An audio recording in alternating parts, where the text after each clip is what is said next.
예수님의 마지막 일주일 중 목요일이 가장 분주한 하루였으리라 여겨집니다.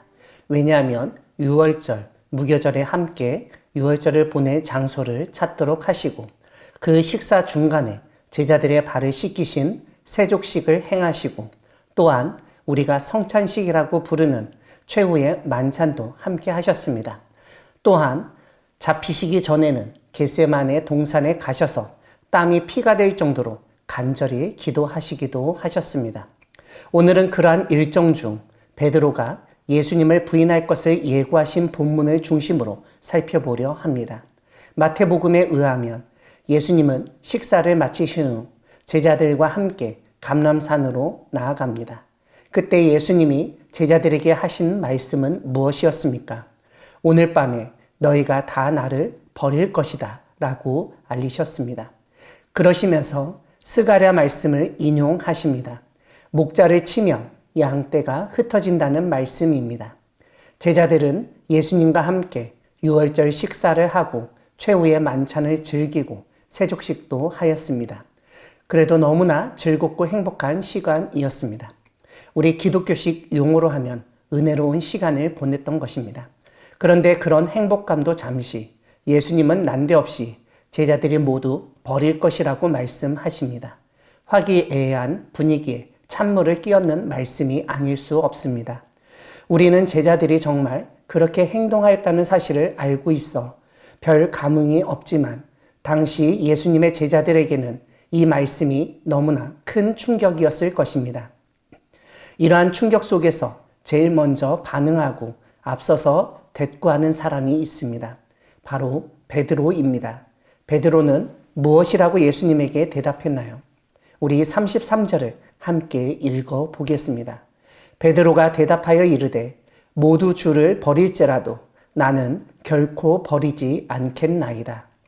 사실 이 말은 그곳에 있던 제자들이 다 하고 싶은 말이었을 것입니다. 그런데 그 말을 제일 먼저 베드로가 했습니다. 제자들이 한 발 늦었다고 생각할 정도로 베드로는 재빠르게 대답하고 반응했던 것입니다.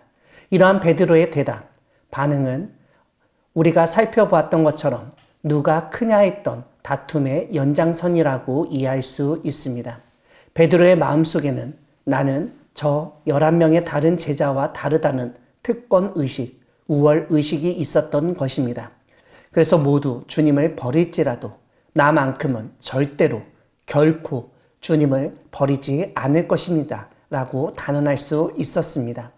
다른 사람은 부인할 수 있지만 자신은 절대 아니라는 생각이었습니다. 그리고 자신의 말을 지킬 수 있다는 확신도 볼 수 있습니다. 자신은 결코 그런 행동을 하지 않겠다는 강한 의지를 표현합니다. 그런데 정말 이 세상이 나만의 확신으로 내 의지대로 내 생각대로 진행이 되나요? 어떤 문제가 발생하였을 때 정말 내 힘으로 내 의지로 그 모든 것을 막아내고 해결할 수 있나요? 그러기 쉽지 않습니다. 그래서 우리는 속다는 금물이라는 말을 사용하곤 합니다. 아무리 내가 지혜롭고 힘이 있어도 세상 일은 아무도 모르기 때문입니다. 사실 우리도 베드로처럼 이야기할 수 있습니다. 정말 어떤 일이 있어도 나는 예수님을 부인하지 않을 수 있다고 자신할 수 있습니다. 그런데 그렇게 의지를 강하게 하고 자신감을 갖고 있어도 내가 감당하지 못할 정말 강한 압력, 목숨을 위협하는 상황이 닥치면 사람은 자신이 말했던 것, 생각했던 것과 달리 행동할 수 있습니다. 베드로는 그런 점을 몰랐던 것 같습니다. 지금까지 자신이 마음먹은 대로, 의지한 대로 모든 일이 진행되어서 그랬는지 모르지만 확신에 차서 주님 앞에서 자신만은 결코 주님을 부인하지 않을 것이라고 큰 소리로 힘차게 대답했습니다. 그런 베드로에게 예수님이 무엇이라고 말씀하셨습니까? 우리 34절을 함께 읽겠습니다. 예수께서 이르시되 내가 진실로 내게 이르노니 오는 밤 닭 울기 전에 내가 3번 나를 부인하리라. 얼마나 냉혹한 말씀입니까? 베드로는 결코 부인하지 않을 것이라고 대답하였는데 오히려 예수님은 3번이나 부인할 것이라고 말씀하셨습니다. 왜 예수님은 베드로가 3번 부인할 것을 말씀하셨을까요? 그것은 우리가 잘 알듯 성경에서 삼은 완전수이기에 베드로가 예수님을 완벽하게 부인했다는 사실을 의미합니다. 우리가 오늘 본문 뒷부분의 이야기에서 확인할 수 있듯 베드로는 점점 더 강도를 더하여 예수님을 알지 못한다고 하다가 결국 저주하고 맹세까지 하면서 예수님을 알지 못한다고 부인하였습니다. 얼마나 놀랍고 소름 끼치는 장면입니까? 저는 성경에서 이 장면이 정말 반전이고 우리의 연약한 모습을 그대로 보여준다고 생각합니다. 베드로는 제자들이 모두 버릴 것이라는 예수님의 말씀을 듣고 적극적으로 부인했습니다. 다른 사람들은 주님을 버릴지라도 저는 버리지 않을 것이라고 장담했습니다. 주님 곁에 끝까지 함께 있을 것이라는 자기 확신이 있었던 것입니다. 하지만 그것은 과도한 자기 확신이었습니다. 그것은 자신의 힘으로 할 수 없는 일을 하겠다고 말한 것밖에 되지 않았습니다. 베드로는 자신이 할 수 없는 일도 있다는 사실을 생각하지 않았던 것입니다. 그런 베드로에게 예수님은 현실을 직시하도록 그리고 결국 베드로가 할 수밖에 없는 일을 알려주셨던 것입니다. 그러나 예수님의 부인 예고를 듣고도 베드로는 어떻게 반응했습니까?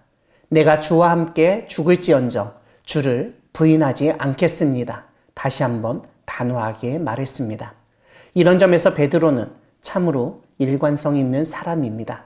처음부터 끝까지 자기 확신에 충만한 사람입니다.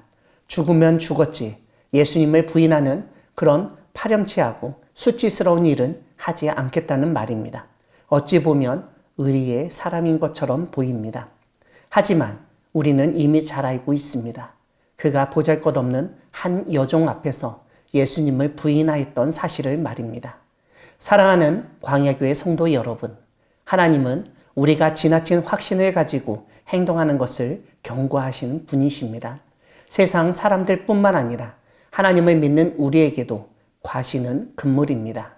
아무리 나 자신은 절대로 안 하겠다고 마음먹고 의지를 가지고 있다 하더라도 막상 그 상황 속에서는 그렇게 될 수밖에 없는 것이 우리 인간입니다. 세상 사람들은 인간의 연약함과 나약함을 망각하고 언제나 내 뜻대로, 의지대로, 생각대로, 힘대로 살 수 있다고 여기고 확신에 차서 장담하고 큰 소리를 치곤 합니다. 그런 세상 사람들처럼 하나님을 믿는 사람들도 행동하곤 합니다. 그런데 결국 베드로처럼 우리도 상황에, 주변 환경에, 사람에게 속수무책으로 당하고 무너질 때가 너무나 많습니다. 그러므로 우리는 우리의 연약함을 인식하고 주님 앞에서, 사람 앞에서 과도한 말을 삼가도록 하여야 하겠습니다. 베드로처럼 주님 앞에서는 큰 소리를 치지만 세파 가운데 흔들리고 주님을 완전히 부인할 수밖에 없는 연약한 인간이 바로 우리입니다. 오늘 우리의 이러한 연약함을 다시 한번 직시하며 겸손한 마음으로 살아가기를 소망합니다. 그러나 주님은 우리의 연약함을 미리 아심에도 불구하고 우리를 용납하시고 용서하십니다. 그 주님을 오늘 더욱 깊이 묵상하며 믿음으로 나아가기를 소망합니다. 그럴 때 우리 역시 다른 사람의 연약함도 용납하고 용서하며 새로운 공동체를 만들어갈 수 있을 것입니다. 우리의 연약함을 인정하고 주님이 붙들어 주시지 않으면 어쩔 수 없다는 사실을 고백하며 주님만을 믿고 의지하며 나아가는 우리 모두가 되기를 소망합니다. 아멘.